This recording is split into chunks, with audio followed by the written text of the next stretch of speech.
podcast where we keep homeschool simple, real, and fun. And this is Angela. You've got episode 92, where we relax into high school with Renee Tougas, part 1. We're going to get to that in a few minutes. First, we just wanted to say hello to everybody.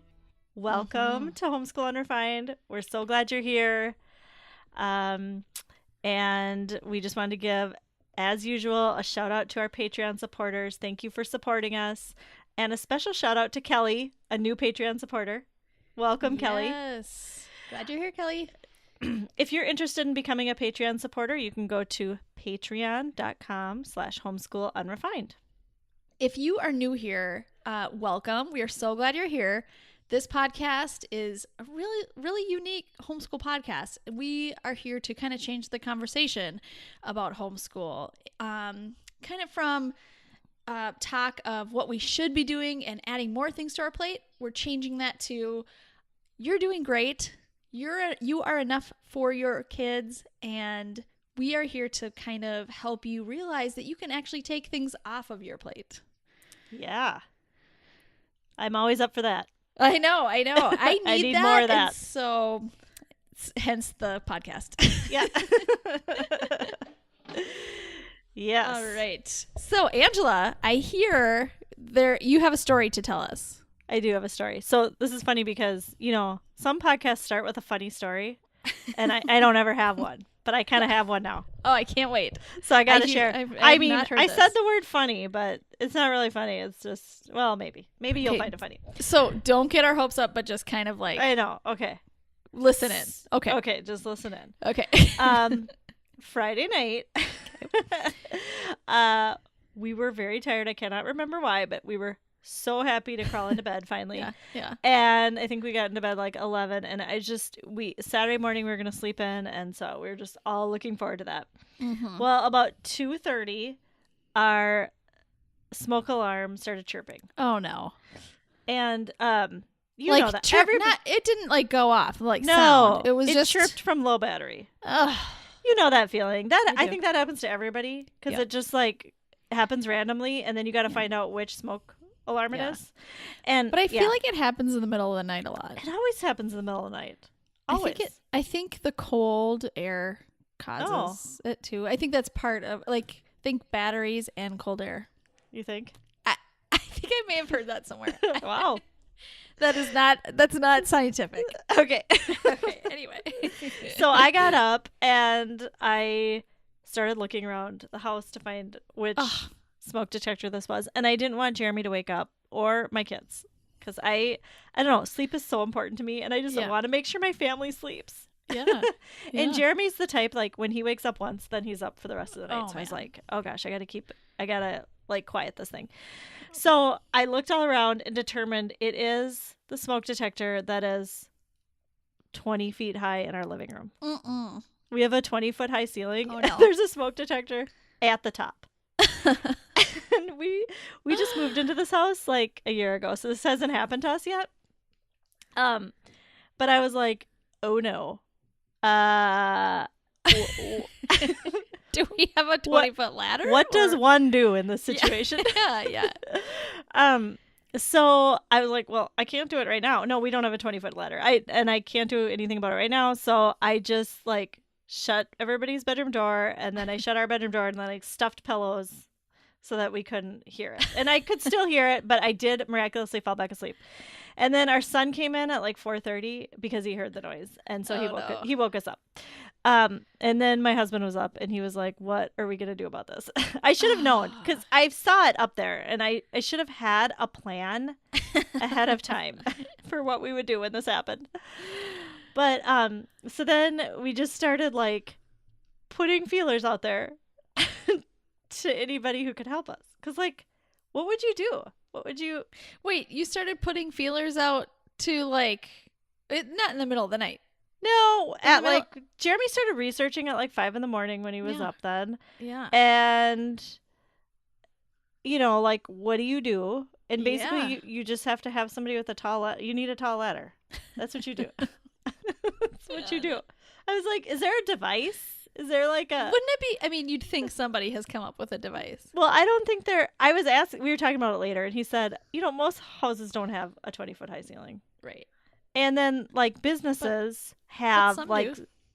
And businesses have, like, smoke detectors. Or, no, not smoke detectors. Sprinklers. Or like hardwired ones. Probably hardwired. Well, this is hardwired. But it's also the battery backup. Yeah. Okay. Which I don't understand that. You'd think it hasn't been using the battery, right? I don't get it. I know. So anyway, we went on Thumbtack, which yep, one of my LTWs. Yep, and nobody could help us. Like nobody wants to help you. I mean, everybody's like, just get a ladder.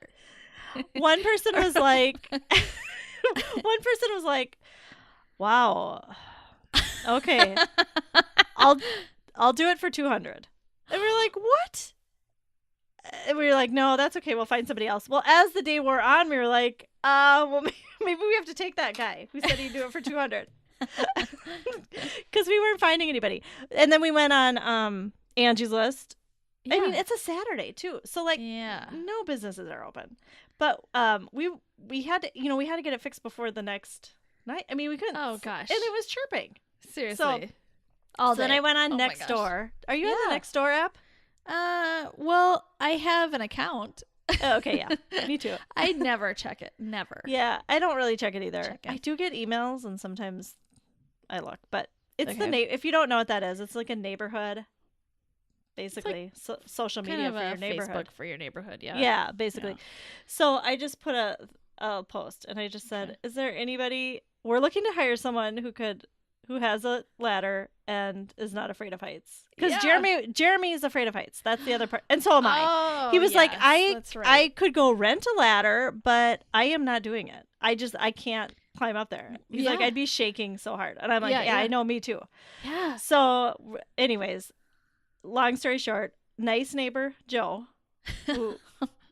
who we hadn't previously met, was like, oh, I'd love to help you. And we were like, do you have a ladder? And he's like, yeah. And so he came over with this huge ladder in the back of his truck. I mean, it was huge. Getting the ladder into our house was probably harder than changing the thing, Wow. And then we all had to hold the bottom of the ladder. Well, Joe went up there. And Joe was like 60.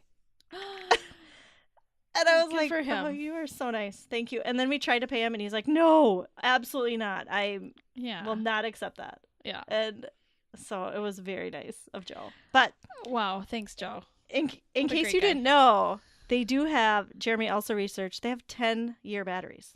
Yes, I was going to mention Did you know that? Yeah, that's what we've been putting in ours.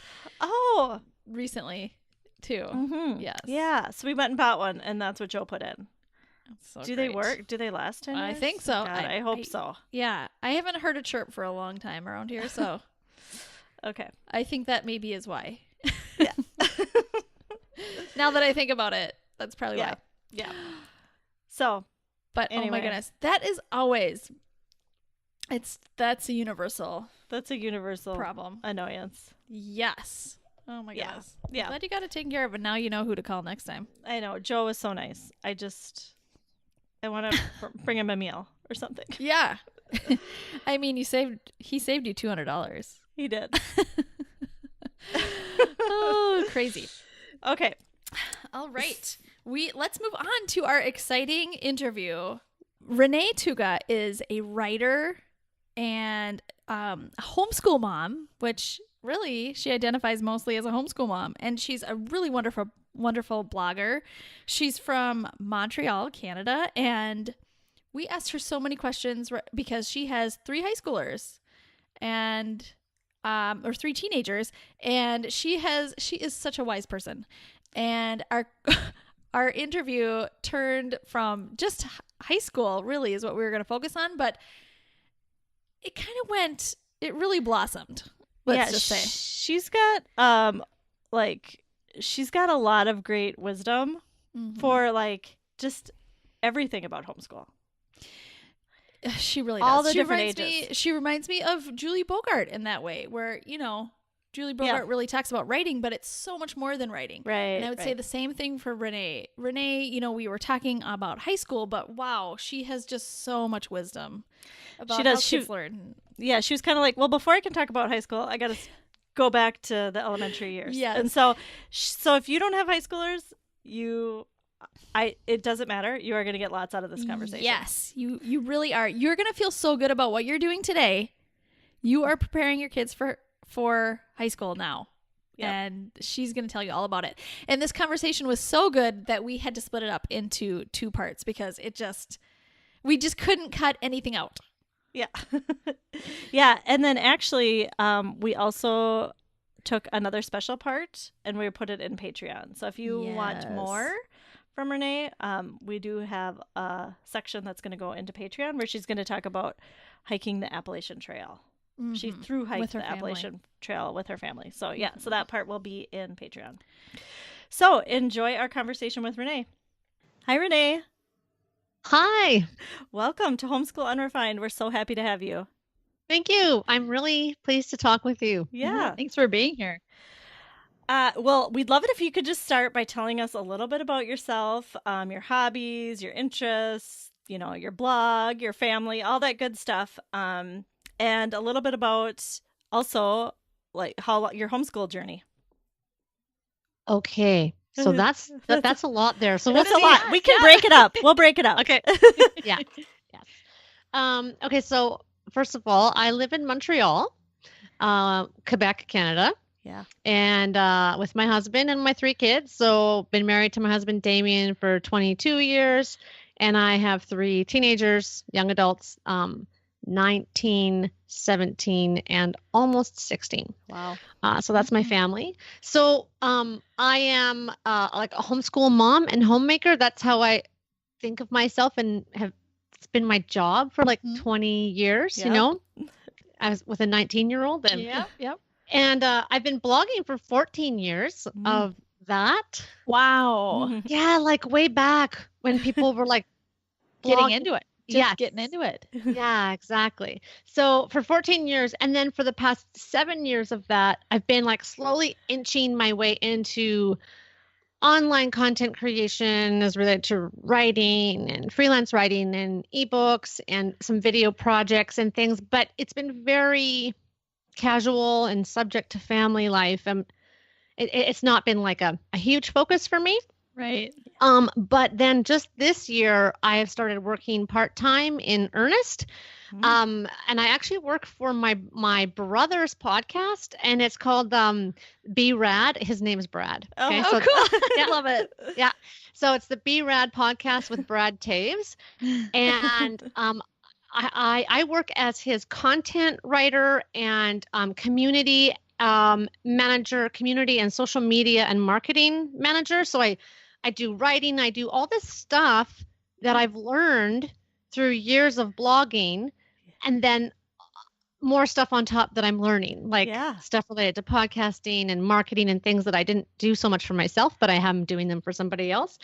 And so that's I'm working kind of more now like at a part-time job from home doing that. And I'm also going to be launching a Patreon community soon around my own writing and my own blog. So that's kind of like my projects, I guess, that I'm up to besides the homeschooling thing, which is what we're mostly going to be talking about.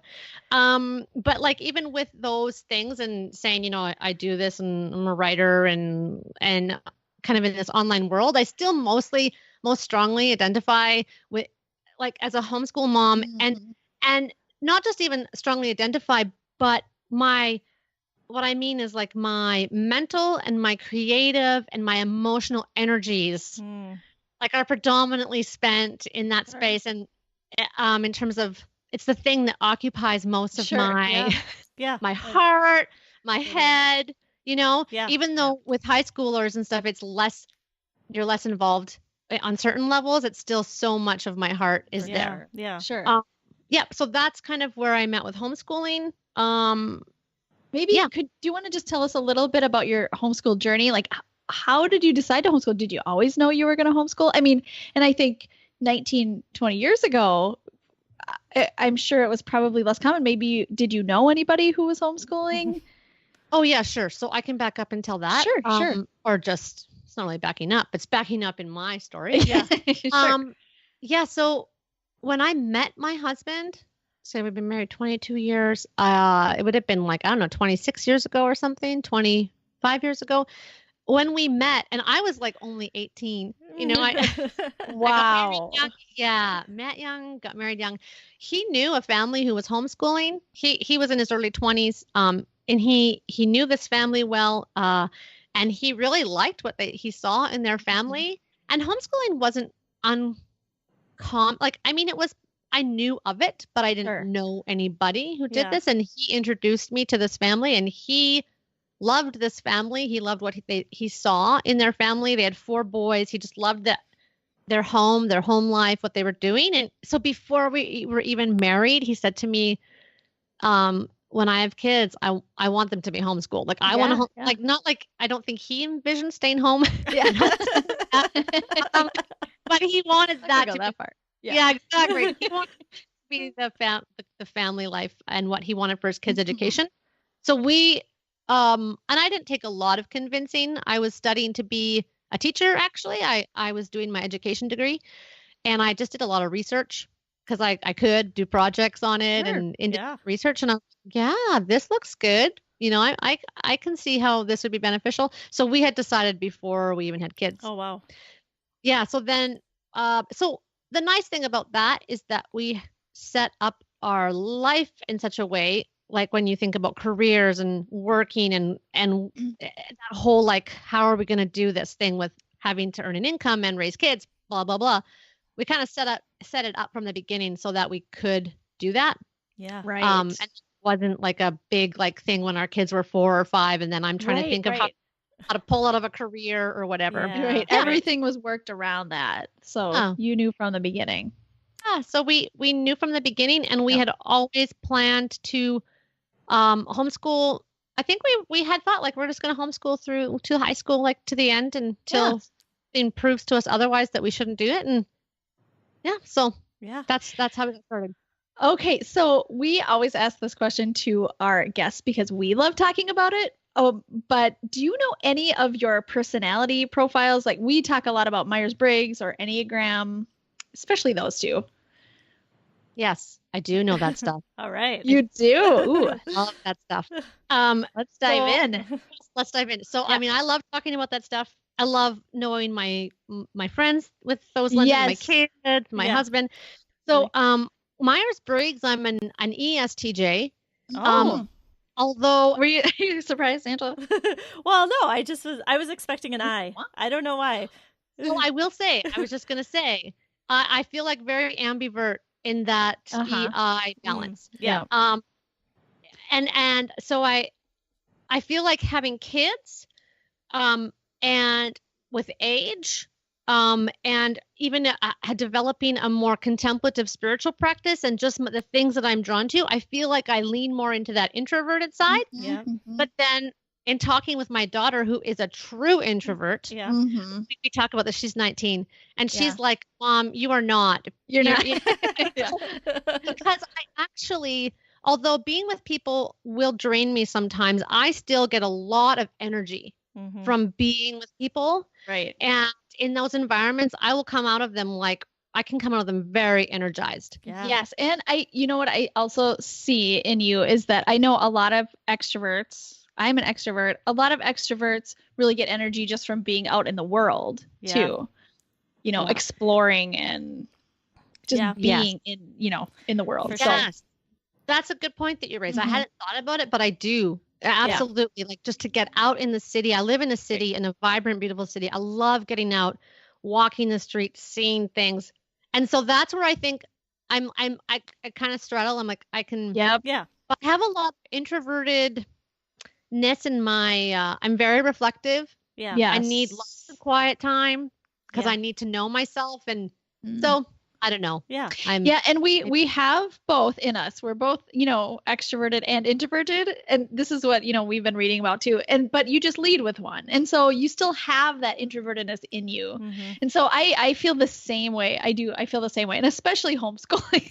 I just feel like I need some time away, everyone. I need time to reflect and think and just be with my own thoughts for a little while. Totally. Yes. Oh, So I've known my Myers-Briggs for probably 10 years, and Yeah. it was really useful for quite a few years. But then I discovered the Enneagram, Yeah. and I even feel kind of late to the Enneagram party because I feel like some of these people have known about this for like years and years. Yeah. So sure. so I discovered my Enneagram, or even the idea of the Enneagram, 3 years ago when Okay, I was going through like an early midlife crisis. Mm-hmm. And it's early because I kind of reached midlife. I feel earlier because I got married young. I had Yeah. children. Yeah. I'd already been married almost 20 years by the time I was in my late 30s. I had teenagers, and anyways, had this for kind sure. of midlife crisis, and it was finding out about the Enneagram and learning myself through that lens that really helped me out of that space and know how to grow from that experience. Mhm. So like I wrote a little note here for myself. Like the Myers-Briggs, I find it was a tool that said, this is what you are. And I find the Enneagram for me says, this is what you can be. Yeah. Yes. And I think Totally maybe the agree. Myers-Briggs offers that also, but maybe I didn't tap into that as much. Yeah. Mhm. I don't know what is. Or this Sorry. is how you can grow. I feel like the Enneagram shows us how we can grow. Oh, yeah, totally. And Yeah. it can be humbling. I feel like, reading about me as a 7, I just feel, I think it's validating in some ways. It's like, well, this is, it's good that you're this way. There are lots of good things about being a 7. And then also, here are ways you can grow. Like, you can be healthy and you can grow at the same time. Mhm. It's not shaming. It's not bad that you're where you are. It's just, here's where you get to, you can picture yourself at the next step or in the next stage, right? Exactly. Yeah. What are you, Angela? I'm a 6. Oh, you are too. Are you a 6? Yes, I never even said You never that. said. I was waiting. I know, I'm sorry. I was just talking about the Enneagram. No, I am a type 6. Oh, okay. are. I feel like I know Yeah. so much about you because now, because Just of that, opens up. and my husband's an ESTJ, so I'm like, oh, okay, yep, I'm getting the picture. Yeah. Yeah. So a Yeah. 6. 6s are, I know, loyal, Loyal. and also prone to anxiety a bit. Yeah. And Yep. for me, I would say I am security driven. Oh yeah. It's like, and so when I was able to like evaluate myself through that lens and understand myself, it was so helpful. It was, Mm-hmm. was already feeling a lot of shame about things in my life. And so I didn't have that kind of, I know a lot of people when they come to their Enneagram or when they discover their Enneagram, they feel really crappy. They're like, I don't want to be this, you know? Yeah. Yeah. Well, I already was feeling that. Like I was Oh. already Yes. like, Yeah. I was already feeling a lot of shame and like confusion. And so when I figured that out, it was just like, it was so affirming for me. Good. Totally. And really helpful. And then saying, you might be at this level, because I was in a pretty unhealthy to low average space. Mhm. And then it showed me this, like, but here's what it looks like when you're Yeah. healthy. Mm. And Yeah. there's And that- hope in that, right? You can Yes. see a way a way out. Yeah. And the other thing I really love about personality type and using these tools, I mean, I love understanding myself. But for me, it's so useful. It gives me language, which is really important to me as a language person. It gives me language to understand the people I love. And for some reason, I find it easier. I don't know why this is, but when I have labels, Yeah. when I have labels for things, Yep. I can be like, oh, I get this. Oh yeah. This for is sure. you're like this. And I'm sure lots of people identify with that, but it's so helped me with so the kids. helpful. So helpful. So helpful. And I think, I think sometimes people don't like to do that because it feels like you're boxed in, but I feel like it's more freedom. It's like, oh, we get to, this is where we get to be. I mean, this is where we get to be, and now we get to kind of play around in this area. Or, I mean, it just feels, I think it's good to have that identity a little bit and just a place to be. Yeah. Yeah. Yep. So I'm really keen into that. You Yeah, guys had mentioned something about 4 tendencies. Is that the Gretchen? Yeah. Rubin? Have you Yes. looked into that? I did read that book. Oh, was you that the did. habit making book? Was there was it about habits? The Happiness Project, right? Or No. No. I know what you're talking Chapter. about. I didn't read the actual 4 tendencies book. Okay, There is a But book she- before that where she kind of where she introduces it. mentions- Oh. And I forgot what it is, but I did Okay. listen on audio last No. year. Yeah. Happier? Happier Maybe. at home?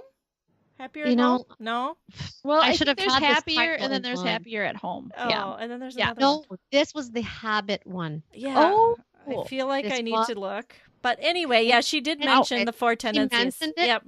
And now that I bring it up, I can't remember what I am, but I am the one that does not need external, like Okay. people's external stuff on me drives me crazy. I'm like, So, dude, you're probably a questioner. a bit of that, but I'm more like The rebel. I can, no, the Oh. other one. Uh, Is it a, Upholder. upholder? no, maybe. Obliger. Obliger. Basically, I don't even know where I'm going with this. Okay. I don't know what I am in that. It's But okay. it was It's something. okay. It's if who you knows? don't like people's external pressures. I mean, obligers feel obligated to people's external Right. expectations. They're really So motivated. that wouldn't be you. So I feel like by what you're saying, it'd be questioner or rebel. Yeah, I think that's what it is. questioner. No, questioner or a rebel. Yeah, I can be a little rebellious. Rebel. Yeah. Mhm. But yeah, I don't like Yeah. people's external stuff, and I don't need it to get No, my stuff done. no, Yeah. good. Well, That- you're in good company. Angela is a questioner, and I'm a questioner. rebel. Yep. And so we both strongly agree with that statement. Good. And I just found that book. It's called Better Than Before. Okay, there That's we go. the one about habits. It was really good. Yeah. Better than before. Okay, great. Okay, well, Renee, one of the reasons we wanted to have you on is because you have high school kids and you seem really committed to letting them pursue their interests and helping them to create their own unique high school experience. And I just feel like a lot of parents want this, theoretically, but Yes. have a hard time envisioning it. And so we would love to hear just Right. more about this from you. Why is this important to you and how do you do it? Okay.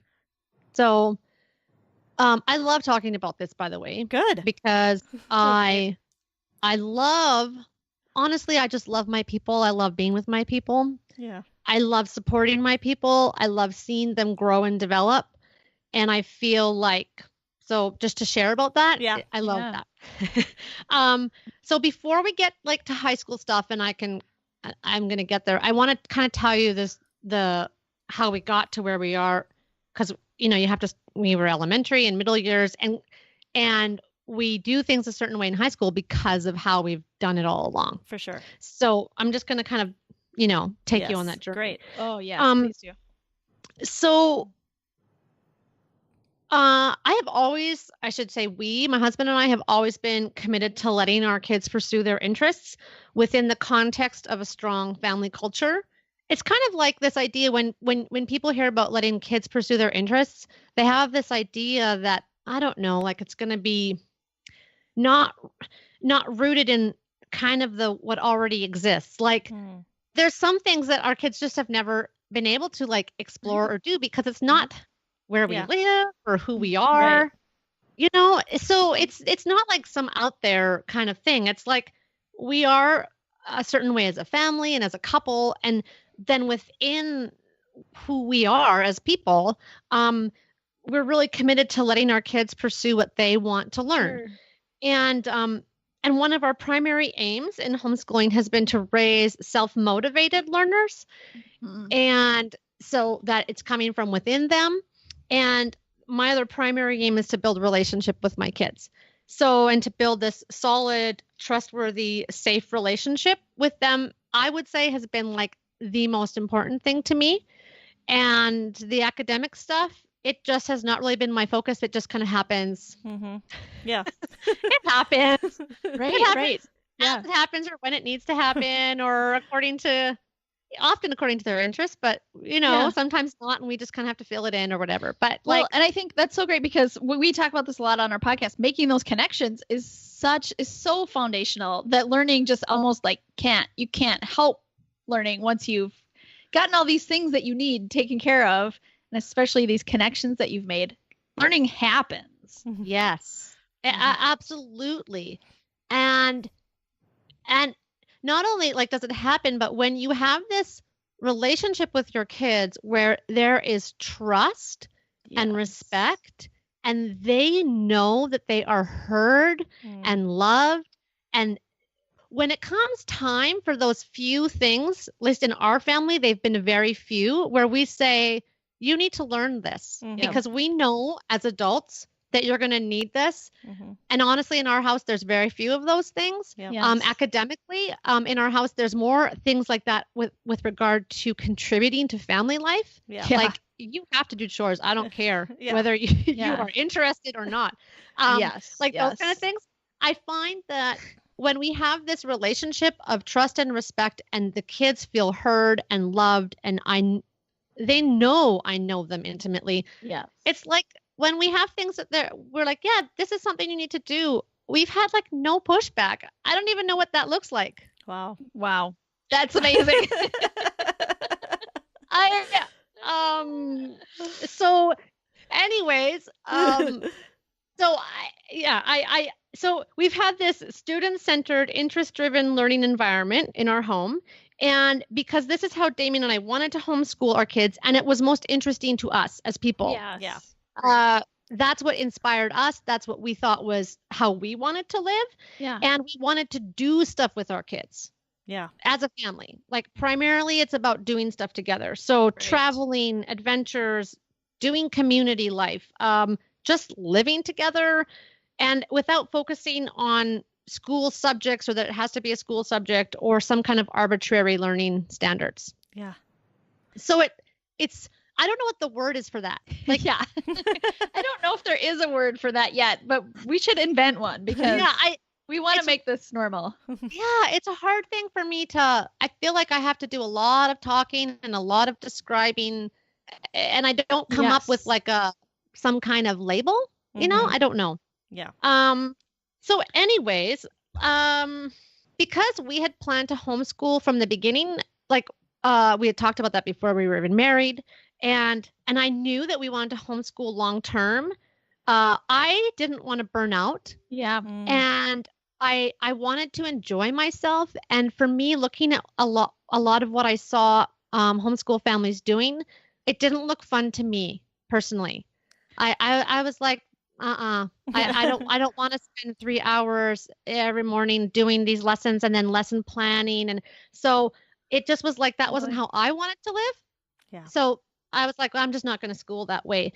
And I find that like homeschooling, well, it gives you the opportunity to live the way you want without outside pressures on family life or these arbitrary standards for individual growth and development. And I wanted to experience the full freedom of that. Like just live into the freedom of that. So, yes, please. That's so awesome. I feel like I feel like I'm in a master class for homeschool parents right now. Like, I feel like I'm just soaking it all in. So thank you. Keep talking. Okay. So those were our goals. That's my heart. That's what I wanted my home life to be. This is what it was for me. It was like it is and was, and it has been so relationship focused for me. Because I'm like, if I'm going to spend all these time with these people, it better be enjoyable. Okay. No, I just have to tell you, I am so glad you are, like at the beginning of this question, you said, I just love talking about this and I want to talk about it. And I'm so glad you are willing and able to do this, and you want to, because we need more people to tell us these things. As homeschool parents who have younger kids, and we have an inkling that this is how it's supposed to be, and we think it feels right, and yet the social pressure and cultural pressure and governmental pressure, just like lots of pressure to do things different ways is so great. It feels so great. Family pressure, it's just neighbors, everything. And so to hear somebody who has older kids, who has teenagers who are, you looked at this long term and you said, this is how we're going to do it from the beginning to the end, because, we are a family and we're making this work. And just to see it successfully happen is just the most confirming thing for us. For sure. Wow. Well, I'm glad that it feels that way for you. And it's not just me just like talking about something I love to talk about. I mean, we need to hear more and more of this. We need this message more and more. For sure. Because the more people hear this, the more they're going to say, I want that too. I want that. Or we can do that. I Right. can do that. Somebody else is doing that. I could too. Yes. Exactly. Yes. And I guess, I have felt over the years, I know what you're talking about societal pressure, family pressure, cultural pressure, governmental or, or jurisdiction pressure, depending on where you live. And I feel like in that regard, like, so sometimes, they're with that, there comes the doubts. They're like, can we do this? But I feel like ultimately my job as the parent is to be the gatekeeper and to be the person who sets the boundaries. And this is my ESTJ-ness coming in, okay, here. I am creating the boundaries that I want for my family life.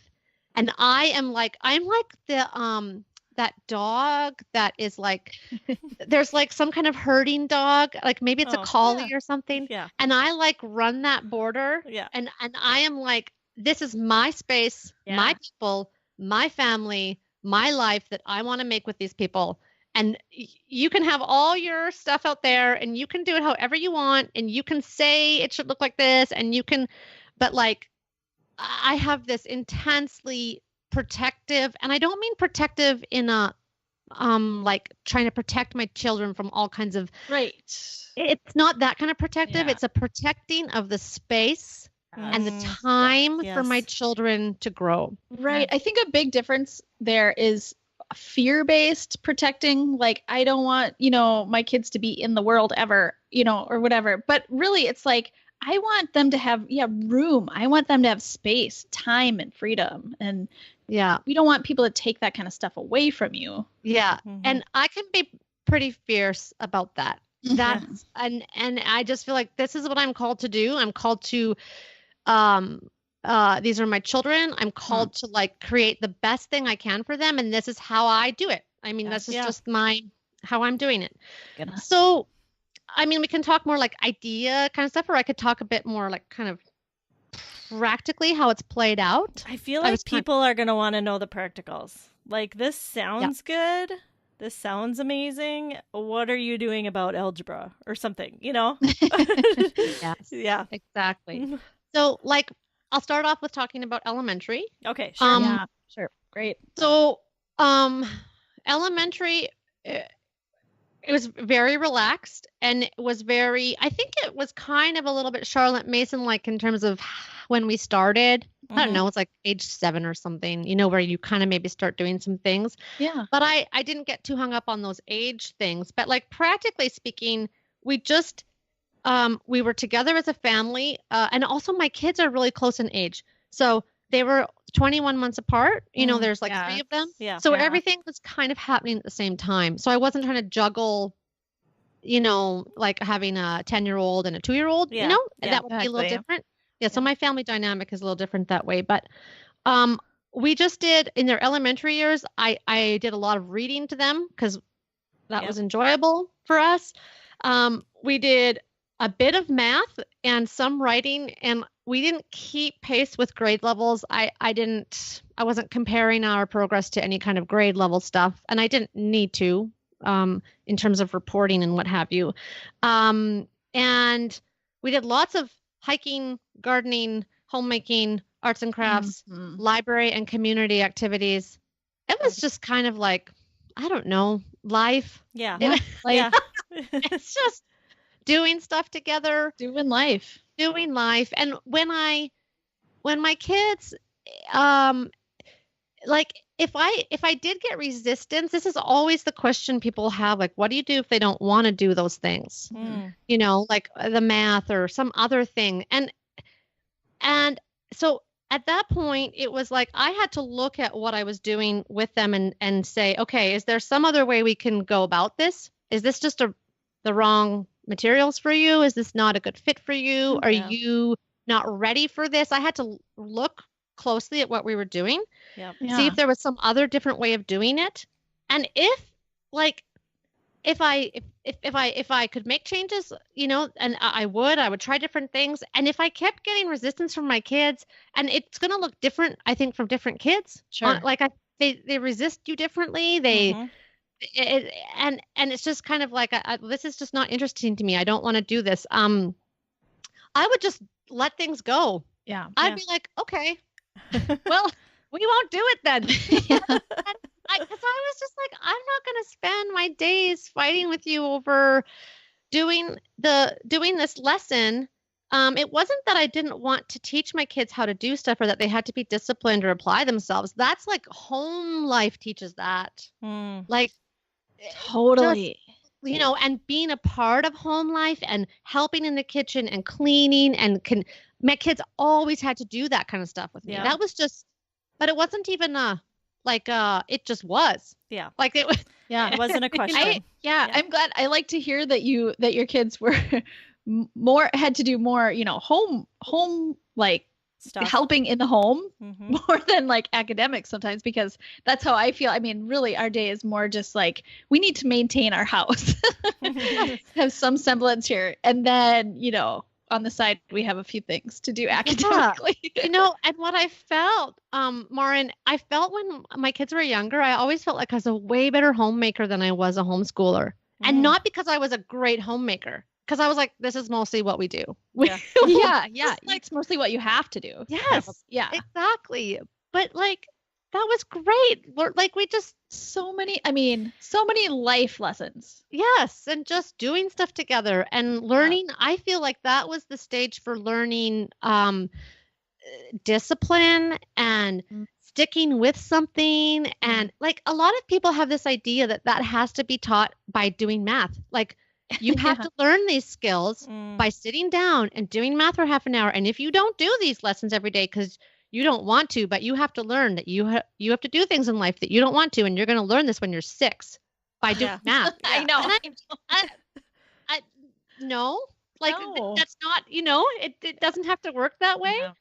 So I just ended up like, if there was things that were really not working for my kids, or they weren't ready, or they just were not going to be engaged with it, I was like, we'll just let it go. Yeah. And we'll try again in 2 months or 3 months when this season is over. Oh my goodness. And like practically what that means is that for a while my kids were not at grade level. Like I just want to be honest, okay? Yeah. They weren't at like whatever the grade 2 level was of math or grade 3 level of writing, but because I have this long view of education and learning, and I believe in and I trust in the learning process. Like I feel like when you need to learn something, you're going to learn it. Yeah. And if you like don't learn grade 3 math until you're grade 5 or grade 6, and you're like, oh my goodness, I got to learn this stuff because like whatever the thing is that's going on in their life or family life, you do it. Yeah. Then they're motivated. Yes. And so I've had this experience with my kids. Like when my kids were little, I had a sense of trust that, you know, it's going to be okay because I trust in the learning process, and I'm building a relationship with my kids that I will know as needed what has to be done. That was the kind of, I was like, we'll know as we go what we have to do. And as my kids got older, and like this is one example, my daughter, she had to catch up in math. And she got to a place where she was motivated to do so because she was actually taking a high school physics class. That's what she chose to do for her high school science. She took a high school physics class, and in order to take that class, the prerequisite was a certain level of math. And she didn't have that math. So then she just studied and got the math. Did it? Yeah. Great. You know, and at that point, she can kind of, she can do that a lot more independently than when she's, younger too. She can just learn it, right? Yeah. So my aim was always to keep their desire to learn, just keep it going. They have it when they're young, and just to not to kind of conflate the idea that like learning is you have to do all these things that you don't want to do, because that's what learning is. All right, so that was our part 1 of our conversation with Renee, and next week we will bring you the second half, which is just as amazing. It really was. Yeah, you don't want to miss it. So, yeah, for sure. All right, let's move on to loving this week. LTW. Here we go. Angela, what are you loving this week? Okay, I am loving the Accuweather app. Oh, yes. I've been loving it too for a long time. Yes. I feel a little silly bringing up a weather app, but let me tell you, I check it often. We're kind of a weather family. My husband is really kind of a weather nerd. I mean, we get weather around here. We get a lot of true. weather. So that's true. You have to be checking often. I probably check this thing 2 or 3 times a day. Yeah. But I used a different app before, and I thought it was pretty good. And then when I tried this one, I was blown away by how intuitive it is. I just love it so much. Yeah. It has hourly, daily, and radar all together. And it's just easy to click on and get to your stuff. Yep, and the radar, you can do past or future. Which is great. Which I love. You need both of those. In Minnesota, especially. Yep. Mm-hmm. And I don't know. I just love it. And you can put lots of different cities in. The cities you mostly use. That's true. I also really like where it says no precipitation for the next 120 minutes. Or it'll tell you how much, when it's going to rain. It'll say exactly what time. It's called minute by minute. Yes, and it's just the graphic that they use for it is just so easy to see. So easy to tell. Totally. It'll say like the rain will be lasting for another 9 minutes. Yeah. And then, thanks. And then it'll pick up in 13 minutes. Yeah. It's just amazing. Yeah. So I love that so much. So I just wanted you to know, if you don't have a good weather app, you should try this one. Don't use the one that comes with your phone. Yeah. That's especially if you want some more details. Don't. Yeah. If you live in an area like us. Yeah. Yeah. Yep. Exactly. All right, Maren, what are you loving this week? Okay. My loving this week is pretty basic, and you might laugh at this too. This is a pretty basic one, but I feel like you're all going to love this. Okay. Once you get it. It is, it's an organizing box that I get from Target. Okay. It's from the brand Room Essentials. Okay. And I don't even know much about it. I don't even know how to necessarily describe it to you, because it's not on their website. It's not on Target.com. What? It's in their stores. And so I just pick some up every time I go to Target, or I have my Shipt shopper pick them up. Wait a minute. You have more than one? You have lots of them. Oh my goodness. So it started out with like 1 or 2. I remember I bought one once as a gift basket. Like I think one of my kids was getting like a basket of slime stuff for somebody for their birthday, right? So we just got this basket to put all the slime stuff in, right? Okay. Yeah. And then I was like, it's a really good basket. It's so sturdy, and like the size and shape of it is just like what you need in every place in your house, in every shelf, in every drawer. I don't know. It's just like this universal size and shape. Anyway, so I got a bunch for our bathroom shelves. Oh yeah. First, so now everybody has one of these baskets for their stuff. And then I think it moved into the pantry. I got some for our pantry. They're perfect for granola bars. And snacks. I mean, just so many things fit in this basket. And I think each kid has one now on their drawer, in their dresser too, for certain things. I don't know. It just works great.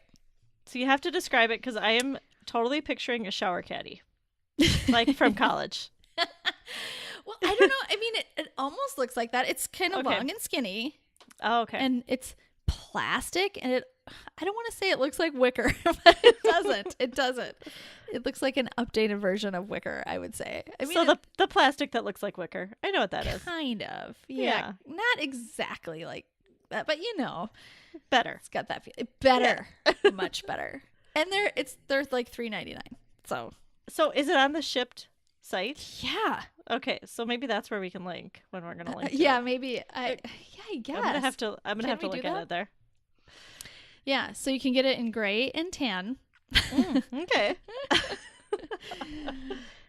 That's And- exciting. Yeah, I know. I don't know why. It's just I am excited about this basket, but it just works so well in so many scenarios. That's awesome. Are there any dividers in it? No, Okay. no dividers. Okay. Does it have a So- handle? Yes. Okay. 2 handles. One on each Oh. of the short sides has a handle. Okay, I'm picturing it. Okay. Yep. All right. And they're kind of taller sides. Oh. Like Okay, yeah. maybe 6 inches tall. I don't know. Okay. Yeah. All right, I love it. Thanks for sharing. You're welcome. Okay, well, thank you everybody for listening, and please tune in next week for part 2 with Renee. You can find us on social media. We are on Facebook and Instagram at Homeschool Unrefined. We also have a Facebook group called Yeah. Unrefined Homeschoolers. We'd love to have you join. Or you can check out our website, homeschoolunrefined.com, where you can find links to everything that we talked about. So we will see you next week. Thanks for listening. Homeschool Unrefined is created and produced by Maren Gorse and Angela Sizer. Ethan Miller is our editor, and Amanda Ginn is our VP of all the important things.